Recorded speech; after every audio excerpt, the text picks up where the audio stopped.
Lionel,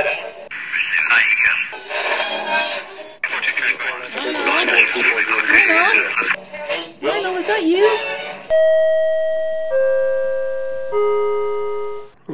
There, I think I got it.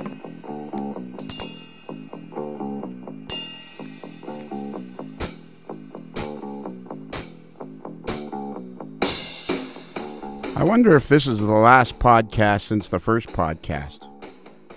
Or is that the first podcast since the last podcast?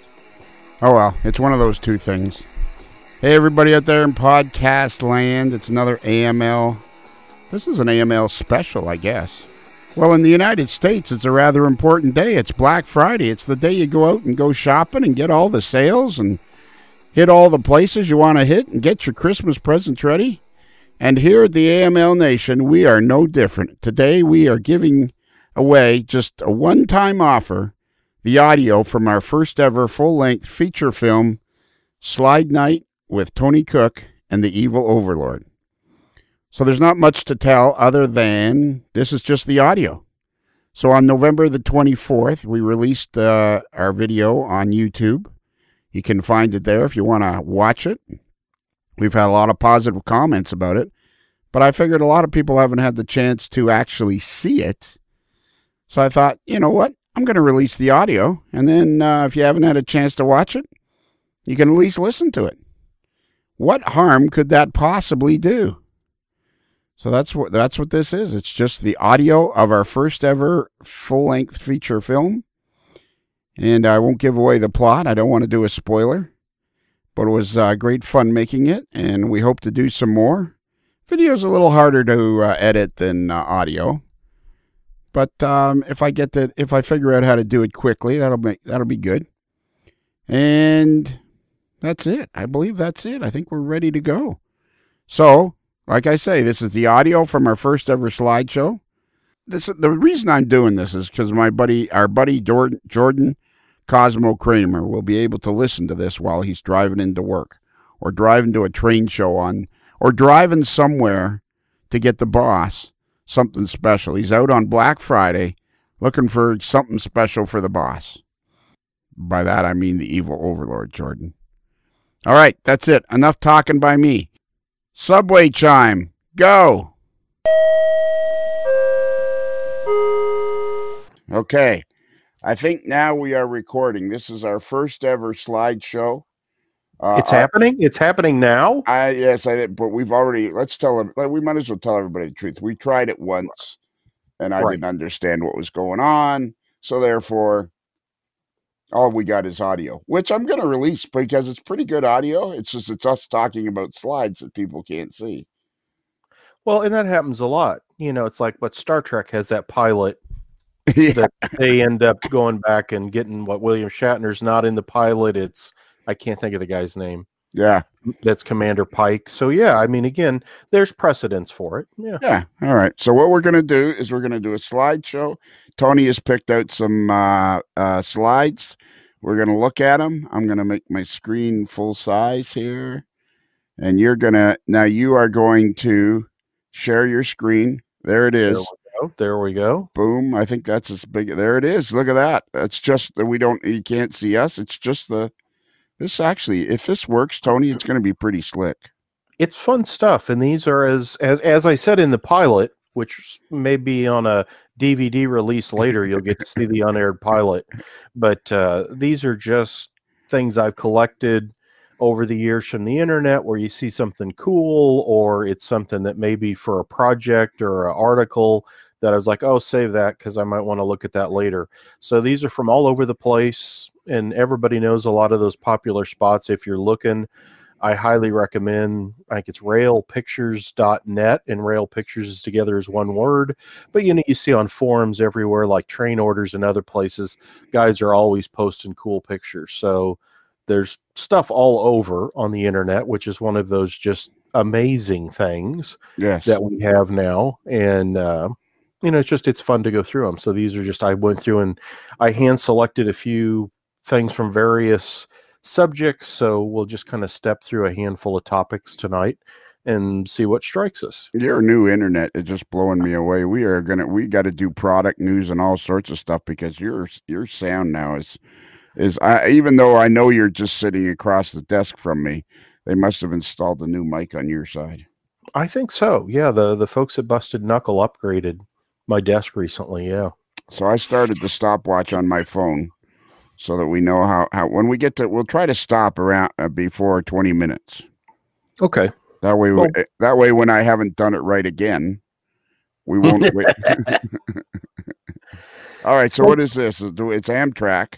This is early Amtrak, as in the very first Amtrak locomotive. That, Amtrak happened really fast in the grand scheme of things. When you think of so many things that get, talked to death of, well, here's the idea, but it took them years and years to agree on it.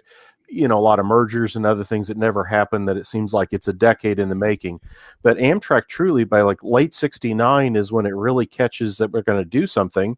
And by late 70, and by May of 71, it's in business. So there was no, to my knowledge, a real official scheme. And they took this as a Penn Central E unit, that they did this wraparound of the early pointless arrow.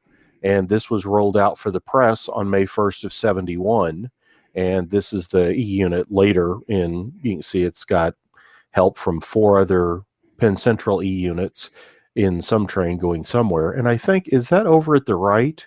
Is that a Ford Falcon? What is that car parked there? That is a Ford. Is it a Ford or the Valiant? It very much could be the Valiant. I don't know. It kind of looks like a Dodge to me. Yeah, I couldn't decide on that. I'm going to have to look that one up. But anyway, that's the first Amtrak paint job, to my knowledge, and 4316 was its number. And this was more typical of the things you saw in those early days. I always find this, they call this the rainbow era of Amtrak, is such a neat time. Because was it going to make it? And all this old heritage equipment. This, of course, is a Seaboard Coastline E unit that's kind of been patched up with Amtrak markings on it. I was talking about this, and we got to do a TV podcast like this too. If we can figure out how to make this easy, we can pump these out pretty good. When you think about it, and it also relates to TV, like the end of the Leave It to Beaver and everybody sleeping in separate beds, to Archie Bunker and all that stuff, is a pretty short period of time. And that's the same thing in railroading. From the glory days of passenger trains in the mid 50s to when Amtrak started is actually a fairly short span of time. It really is, yeah. I mean, when you have that post-war, because most of them didn't get equipment till almost about 1950, and then by 60 they're already in the, hey, let's get rid of these trains, and then by 70 it's Amtrak. So yeah, that like incredible era of like the Super Chiefs and the high level El Caps and all that, it's a pretty short run, really, a couple decades at most. Yeah, when you think like the big stars like Bob Hope and Bing Crosby and all those people, the way they crisscross the country, North America, was in trains. Oh, always trains, yeah. And then they were gone. But that's an old Seaboard, and then here's a UP unit, also kind of patched up, and it's got the neat icicle breakers on the hood there behind the cab, and then at the back by the steam generator, those like metal frame bars, and then behind it and it's amazing that Burlington Northern E unit would look so bad, because it's March of 1970 is BN, and I don't think from the look of this train this can't be that far into the 70s. So that B&E unit would have had to have been repainted no more than a few years before this picture. Yet it looks worse than the UP, which who knows when it could go back to, like, UP got the last of the E9s in 1961 or 2.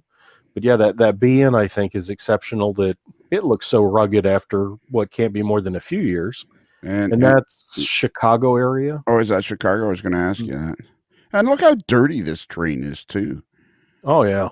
I mean, it's just filthy. I mean, that was another thing in the 70s, making them shiny and beautiful wasn't really a priority. No, not at all. Not at all. Here's another one up in, this is Wyoming, and this would be the San Francisco Zephyr. which was the predecessor to Amtrak's California Zephyr. So this would be up on the UP on the Overland route with a UP unit, still pretty much dressed, but you can see in the back it's got the silver plate for its new Amtrak number with a couple of Amtrak painted B units, and then kind of a rainbow consist there with Northern Pacific BN, another Northern Pacific, a Milwaukee or UP diner towards the back, and some other streamline cars. Again, I think these are such neat trains.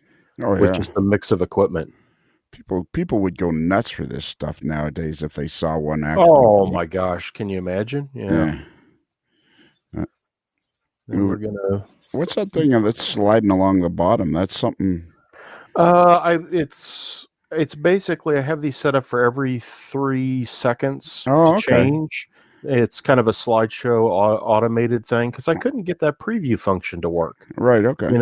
So I had to file them this way. And then we'll drop away from Amtrak with this is the eastbound California Zephyr pulling into Glenwood Springs, Colorado, out in the western part of the state, which isn't that so pretty? I love the red in the rock and everything. Yeah. You didn't take me to Glenwood Springs. How far were we from Glenwood Springs? Like when we were at Winter Park Fraser, this would have been, a good couple 2 or 3 hours on over to the western part of the state. And I think this is as far east as our buddy Adam Pinellas goes. Or is it Grand Junction? I can't remember. Grand Junction, Colorado. Oh, okay. So that would be a little further west than this. But this is a great spot. I was out here last in, I think, 2014 and spent a few days right here where this picture's taken on this little hill. There's tables and chairs and things, and you can kind of sit and watch the trains. But it's a really neat spot. Always fun to go out. They haven't fenced that off yet then? No, you got access there. It's a nice area. A little bit of Rock Island. I love that. Look at the sign for the Rail Grill. Yeah. This stuff. I wonder what kind of food. I mean, that probably was amazing food. Oh yeah, no kidding. Because engineers and railroad workers would be in there eating away. I can just imagine like the hamburgers are a good breakfast. I mean, you know, eggs, bacon, all that's probably killer there. Yeah, exactly. And for the Rock Island stuff, I picked out it's Rock Island, of course, had so many hand-me-down locomotives because of their poor state. This is all kind of early 70s. And what an odd thing here. How about an ABBB set of E units pulling a coal train? Yeah. Wow. And they're all XUP, of course. And do they have pantographs on top of them there? No, that's a shield for the air intakes. Up there on the units, I guess, so they don't suck in water or other stuff, I believe, is what those like little table hood things are. Man. But yeah, poor Rock, I guess, got a deal on, as UP had excess E units after Amtrak and had to press them into coal train service, which is truly boy, there can't be a prototype for that. It's like, yeah, there is. Yeah. It'd be a great time to go back to, but man, you sure miss out on a lot of cool stuff. Oh, look at this. Nice snowplow. Isn't that cool? Now, Bowser has announced that. I think that's coming out in the next year, or it may be a little overdue by now. That giant snowplow on the face of an old F9 that, of course, was Union Pacific. And I don't know the story on that C&O Jeep 9 in second place there. Might have been leased, lost, who knows. But it was obviously on the rock for whatever reason at the time. And a lot of times, too, this railpictures.net that you speak of, if you just type in the Rock Island 4155, you could get a whole flurry of pictures of that particular locomotive. Oh, you certainly can. And in fact, I even subscribe. I forget what it is. It's like it's a small amount to pay, and then there's no ads or anything on the Rail Picture site. And yeah, you can go in and basically say, show me nothing but F9s, show me nothing but Rock Island. It's a really awesome site. Wow. Now, this was recently announced by Athearn. They're going to do Genesis versions of these patched Rio Grande units that went to Rock Island. And as I remember, Rio Grande was either buying SD45s or Jeep 40-2s in the early 70s. And Rock was in bad enough shape that rather than trade them to EMD, Rock Island made an offer that we'll take your broken down used car rather than you trading it back to the dealer because we might be able to get around in it for a while. So these old Jeep 7s ended up, and I think some of them did get rebuilt at Silvis, the Rock Island shops in northern Illinois. But but this is a neat with the patched out Rio Grande. And as I say, it's coming as an Athearn Genesis HO scale model, which is kind of cool. And here's another F9 from the UP without the big plow. And this is out in Flagler, Colorado, which is just about, maybe 45 minutes east of where we had lunch on our way back from our trip out to Wyoming not long ago. That old Flagler is one of those little towns on 70 between the Kansas border and Lyman. Mm. Okay, that was in that place that had all the movie theater stuff. Yeah. All right. Hey, Colorado actually goes quite a bit east once you get out of Denver, eh? It really does. In fact, as a kid, I always associated Colorado with mountains, and I essentially thought the Front Range, Colorado Springs, Pueblo, Denver, like that was the state line. That I remember thinking like Lyman was in Kansas. And it's like, oh, no, yeah, Colorado goes way out into the flatlands for quite a ways. Yeah. And I'm looking at the smoke, and I'm thinking, yeah, just wait 40 years, boys. That won't be acceptable. And then you always feel bad for Rock Island because you see these things all the time because they were in the Chicago area near EMD's plant at LaGrange. So they have no money. They got broken down equipment, but you see like brand new Rio Grande tunnel motors. Here's brand new Southern Pacific Jeep 40-2s. Like, hey, can you deliver these for us? And it's like, yeah, we never get a new car, but we get to take them to the neighbors all the time. Like, hey, here's your new Cadillac. Let me get my AMC Matador out of your driveway. And I don't think I'd be trusting the guy that has that in his driveway, that Rock Island unit in his driveway. I don't think I'd be trusting him to be delivering my new car either. New car, exactly. Yeah, that poor old U28B is looking pretty sad. Where exactly did the Rock Island run from and to? I mean, they were across 14 states at one time. Chicago all the way out to Denver, all the way down to Houston, all the way up to Minneapolis, with also a leg out of Kansas City into St. Louis. And by their demise, they were down to trying to save their Twin Star rocket line, which have been the Twin Cities down to the Gulf. And they were looking at it as a hope for being like a north-south deliverer of grain to the Gulf. But I mean, they had quite a The worst thing about the Rock Islands, they were the worst gambler in railroading. Like if you know the Burlington is everywhere west, I've heard the joke was Rock Island was everywhere worst. That they always would pick, and a lot of it made sense. Like they went to St. Joe instead of Kansas City, but St. Joe looked like it was going to be the big riverport town when they were building. They went to Colorado Springs instead of Denver, but Colorado Springs connected with the Colorado Midland. That was the only standard gauge line at the time building west. So again, on paper, it's like, well, no, that's a place to be because that'll probably end up being the real line. But yeah, they always ended up with, well, we go to all the second rate, traffic towns. But do we have any idea how the Rock Island got its name? What it refers to, because there's not a whole lot of islands in the Midwest. It's a town in Chicago, Rock Island, and Pacific. It's really? And the quad cities of, Davenport. They're in Iowa, Illinois, the Quad Cities area. Rock Island is one of those. So just as Atchison, Topeka, and Santa Fe, the Santa Fe got pulled out of that name, Rock Island comes out of Rock's name. Okay. Well, and the thing of it is, there's so many people listening to us that wouldn't know that. That wouldn't, it's Rock Island, and the Rock Island as the railroad name, but you wouldn't realize that anything that had that much of an impact on railroading in that era, is well-known name, is just one little town out near Davenport, Iowa, and not that important to the system. I mean, again, it's like the Santa Fe, New Mexico. Is actually not on the main. In fact, the Santa Fe goes down to Albuquerque and Belen, New Mexico, and then west. But, Santa Fe was off. I'm trying to remember now, what is the town? Like if you're on Amtrak and you want to stop at Santa Fe, I think it's Lamy, Lamy, New Mexico is the stop, and you have to be bused to Santa Fe. So truly, it wasn't even on Santa Fe's main lines after a while. And yet that was the name that stuck. So you never know. Wow. I always like this scheme. I said how Rock Island never got power, but they did, in fact. Here's a new U-33B that would have been bought around 1970 in their maroon with yellow ends and the big speed lettering. I think that's a neat looking scheme, which they didn't keep long. Then they went to red, and then went to the blue. I wonder why railroads continually change their scheme, because that, you're right, that was a neat scheme. And what would be in the board meeting when they're all sitting around going, no, let's change to red. No, let's change to blue. Like that blue and white one scheme was particularly ugly, I thought. Oh, it was. And I've heard the story on it that Rock Island's president in the mid-70s said, I see so much red in our meetings, because the railroad was going into bankruptcy, that he was tired of seeing red on the locomotives. So they changed to blue. But then the blue, of course, has the moniker of being bankruptcy blue, is what rail fans call it. So, yeah.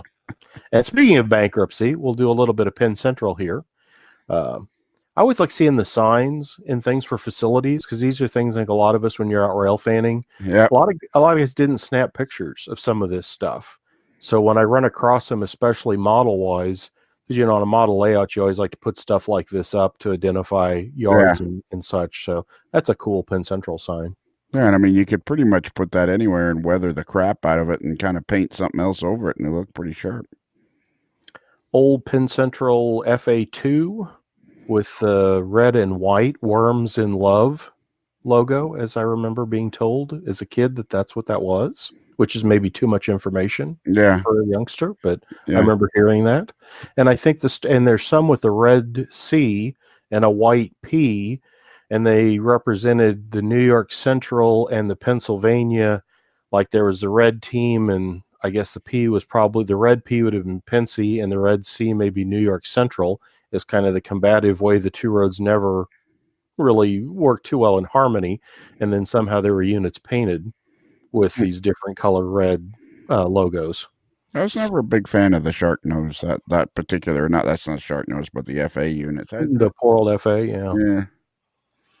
Couple of late, I think some of this had actually been Pensy power that would have come, a U-28C and a U-33C, I believe, is a second unit. GEs of the late 60s, early 70s. Yeah, they're kind of cool. That was an ugly scheme, just all black like that, black with white lettering. Well, it isn't. It was so ununiformly applied. Like, look at these are two New York Central Jeep 20s. Yet look at the PC Herald on the long hood. It's giant. It's giant on the first one, dinky on the second one. Then the Penn Central's also set a little differently on the nose. Considerably differently, yeah. Yeah. So again, it's one of those, every time you see them, I don't know, maybe they didn't. It almost seems like they didn't care. Yeah, it just kind of got slapped on however it seems. Oh, how about that? Sweet. You gotta love that. Yeah. The Ford Pinto. Oh, no. Is that what it is? Is that a Lincoln? Well, thank goodness there never was a Lincoln Pinto. What is that? A Mercury? In fact, the fact that you said a Lincoln Pinto, I may have trouble sleeping tonight. Well, that kind of bothers me. Is that a Mercury? That is the Mercury Bobcat. Oh, of course. Which is the Pinto clone, given kind of a Lincoln-y face on it. Yeah, given a Lincoln-y face. Which there's so much wrong with that. Yes, there's a lot wrong with that. There's a lot wrong with that. There was a lot wrong with the Pinto, period. But there it is, someone out rail fanning, catching some great GE power out in their beautiful yellow cream Mercury Bobcat. Wow. I'd say they're pretty proud of that car. That is pretty good. And then for you, I dug out some RS1s. This is over in Kansas City, and look at the old Santa Fe. I think this is a transfer over to Argentine from the Gulfmobile in Ohio. Wow. And that's an old, probably just in storage and would have been a water tender by that point. But 3763 is like an old Santa Fe Northern, I think, number. And this is a GM&O RS1 in its original, or close to original, tricolor scheme of the maroon with red and outline stripes in imitation gold, as they called it. Yeah. I think I might buy a couple of RS1 Atlas RS1s or an O gauge. Oh, wouldn't those be nice? Yeah. And then as they simplified the scheme, GM&O went to solid maroon if they painted them up in Bloomington, Illinois. But then they also painted a little down in the south, like at Jackson at the Island shops in Tennessee. And the south painted them red. And so there's a red RS1 repaint. And then, of course, the road becomes Illinois Central Gulf. So there's a maroon repaint, a red repaint, and then an ICG repaint. It's kind of amazing that ICG bothered to expect they would keep those running, because by the early 70s they were getting a bit long in the tooth. Well, But exactly. They weren't particularly powerful locomotives. I think no, it was yeah. either 1,000 or 1,200 horsepower, or even less than that, I think.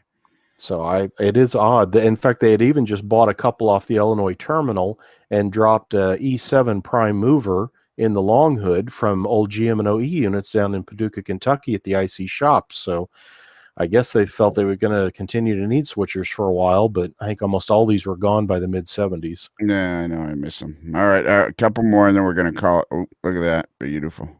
We'll move on to some late era Santa Fe or Santa Fe non-traditional. When you think of Santa Fe passenger, it's always F units, but they did have a few E units, and those traditionally ran some of the trains like Texas, Oklahoma, and then naturally the connection train out of La Junta, Colorado in the southeast part of the state up to Denver, which I think might be this train, although I think it's curious that boxcar is FCP for, what is it, Federale something Pacifico, the Mexican road. Yeah. So it makes me wonder, maybe this is down in Texas is where that is. That almost looked like a model shot, that last one.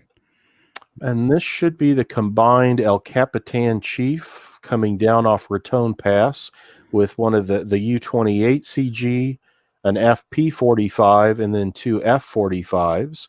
And then the El Cap cars are the high levels, and then the Chief are the low-level cars behind it. That's a beautiful ride. Have you ever been over Raton Pass? I have not. No, I have not. I've been all through Colorado. I've been from Denver to Salt Lake City and across Kansas, but I've never done that ride. That's a ride we need to do. That is. Yeah. What do we do? Do we first get the Mark LT and go to Durango, or do we ride a train together? I'm thinking riding a train. Well, the train would be awful cool too. And they're always threatening that the Chief's going to go away. But I think that's gotten stabilized now. But that is a neat trip over Raton. Then here's another FP45 with the F45 in Santa Fe. I guess they didn't buy that many of the FP45s, so some of the F45s had the hoses or the pass-through for the steam generator cables, even though they were freight units. And then there's a B unit, and then what looks like a bicentennial baggage car is that one train that operated with the Frisco bicentennial caboose. And I'm not sure why it's on this Amtrak train. I don't know the exact date or year, but there was a bicentennial-ish show train, as I recall, that was of all things a Santa Fe Frisco deal, and that's what I think that baggage car is from, although I may be way off. This is the U30CG, which I think is such an awesome unit. That's when, after EMD did the cowled SD45s for the railroads, GE did this with their U30C, putting a fluted body on it, and I think that's an awesome looking unit. No, I was never a big fan of the last one, the FP45s. I was never a big fan. Really? Yeah, I never was a fan of the covered way. Like this works. Somehow this works. The F units work, the F7s and all that works. But when in the new modern stuff where where they take out all the Art Deco part and the bumps and they forget that a good locomotive is like a good baseball park. A lot of nooks and crannies. Mm-hmm. I hadn't thought of that. It's cool.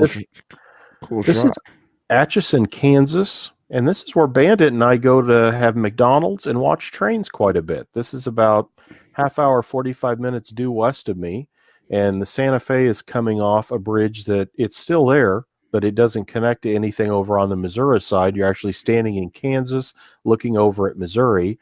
Above the Mopac is the automobile highway that comes down into Atchison, and that would be the Mopac train coming up from Kansas City. And that, I'm not sure on the Santa Fe train, I don't know if this is a special movement or what, but this would have been coming into Atchison, Kansas, and I think the year is 1958. So certainly not what we usually see is me and the dog are sitting there eating hamburgers. It's nothing like that today. And with this, we go from Santa Fe over to a couple of Mopac shots. You're gonna have to start winding down here, buddy. We got like 4 more pictures. All right. Pueblo, Colorado. Here's a CNEI SD40. This is down the southern part of Colorado on the joint line, which now there's no connection to the Mopac going out through eastern Colorado and Kansas. Wow. How about Mopac basically almost underwater? I forget now where that is too. But what a neat shot is that, isn't it? Yeah. Look at the high rail truck in the muddy, murky water. That must be somewhere near the Mississippi, wouldn't it? I don't know. And then this is cool. Yeah, that is cool. Those were Jenks Blue delivery vans.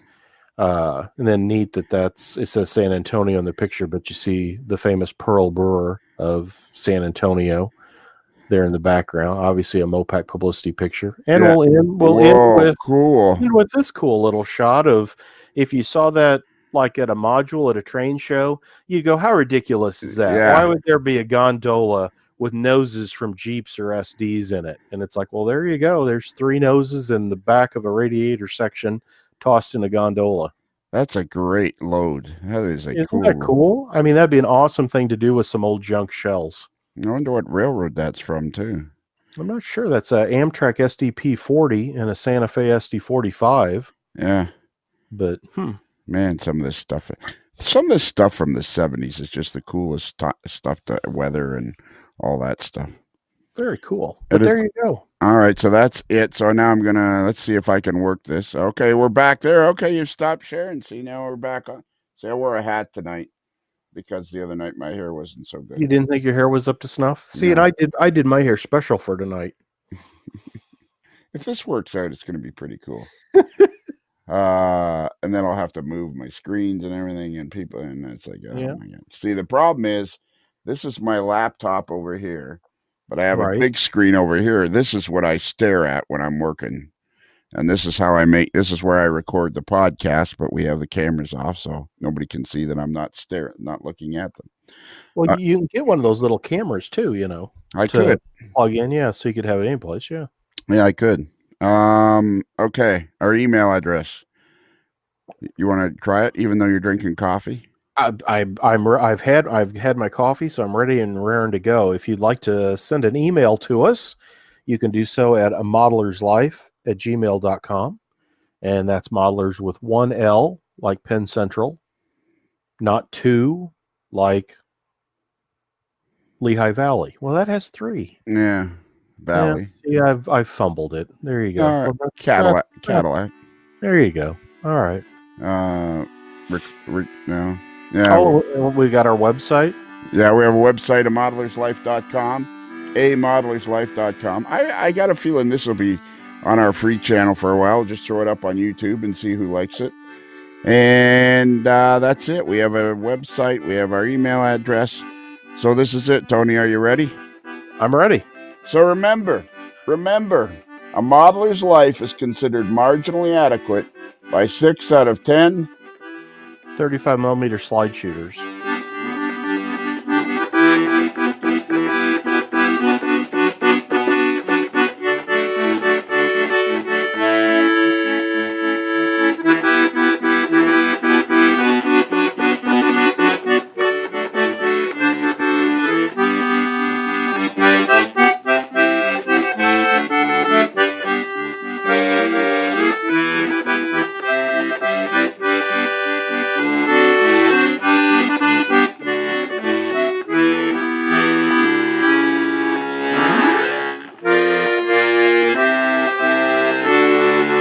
Transportation for AML guests provided by Diamond Limousine.